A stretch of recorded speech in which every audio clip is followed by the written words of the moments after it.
ദാനത്തിൻ്റെ മഹത്വം. ഒരിക്കൽ ഒരു ഗ്രാമത്തിൽ വൃദ്ധനായ ഒരു ഗുരു എത്തിച്ചേർന്നു. ധാരാളം ആളുകൾ അദ്ദേഹത്തിന് ചുറ്റും കൂടി. അവർക്ക് ആവശ്യമായ ഉപദേശം നൽകണമെന്ന് അവർ ആവശ്യപ്പെട്ടു. ഓരോരുത്തരും ദാനശീലർ ആയിരിക്കേണ്ടതിൻ്റെ ആവശ്യകതയെക്കുറിച്ച് ഗുരു അവർക്ക് ഉപദേശം നൽകി. എന്നിട്ട് അവരോട് ചോദിച്ചു, നിങ്ങൾ ദാനം ചെയ്യാൻ തയ്യാറാണോ? എല്ലാവരും പറഞ്ഞു, അതെ. ഗുരു ചോദിച്ചു, നിങ്ങളുടെ 10 ഏക്കർ സ്ഥലത്തിൽ 5 ഏക്കർ നിങ്ങൾ ഭൂമിയില്ലാത്തവർക്കായി ദാനം ചെയ്യുമോ? എല്ലാവരും സമ്മതം മൂളി. 2 വീടുള്ളവർ 1 കൊടുക്കുമോ? എല്ലാവരും കൊടുക്കാമെന്ന് സമ്മതിച്ചു. 2 കാളയുള്ളവർ 1 കൊടുക്കുമോ? ആരും കൊടുക്കാമെന്ന് പറഞ്ഞില്ല. ഗുരു പറഞ്ഞു, ഇതാണ് നമ്മുടെ പ്രശ്നം. നിങ്ങൾക്കാർക്കും 10 ഏക്കർ സ്ഥലമോ 2 വീടോ ഇല്ല. അതുകൊണ്ടാണ് നിങ്ങൾ അതിനു സമ്മതിച്ചത്. എന്നാൽ നിങ്ങൾ മിക്കവർക്കും 2 കാളയുണ്ട്. നിങ്ങളുടെ നിലമുഴുന്ന കാളകൾ. അവയിൽ ഒന്നിനെ നൽകുവാൻ ആരും സന്നദ്ധരല്ലല്ലോ. ഇല്ലാത്തത് കൊടുക്കാമെന്ന് പറയുവാൻ എളുപ്പമാണ്. എല്ലാവരും തയ്യാറുമാണ്. എന്നാൽ നമുക്കുള്ളത് മാത്രമേ ദാനം ചെയ്യുവാൻ കഴിയുള്ളൂ. അതിന് ആരും തയ്യാറല്ല താനും. നമുക്കും കഷ്ടപ്പെടുന്ന ആളുകളോട് സഹതാപം തോന്നാം.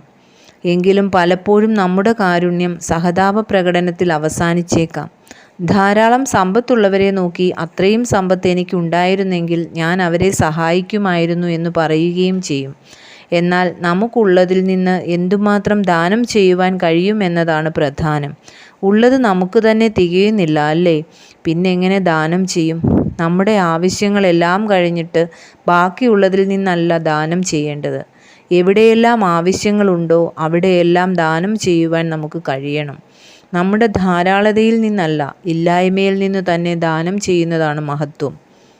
സമ്പത്തുകൊണ്ട് ധനികരായവർക്കല്ല, മനസ്സുകൊണ്ട് ധനികരായവർക്ക് മാത്രമേ സഹായം ചെയ്യുവാൻ കഴിയൂ. ദരിദ്രരും നിരാലംബരുമായ ഒരുപാട് പേർ നമ്മുടെ ചുറ്റുമുള്ളപ്പോൾ ദാനം ചെയ്യുക എന്നത് നമ്മുടെ കർത്തവ്യമാണ്.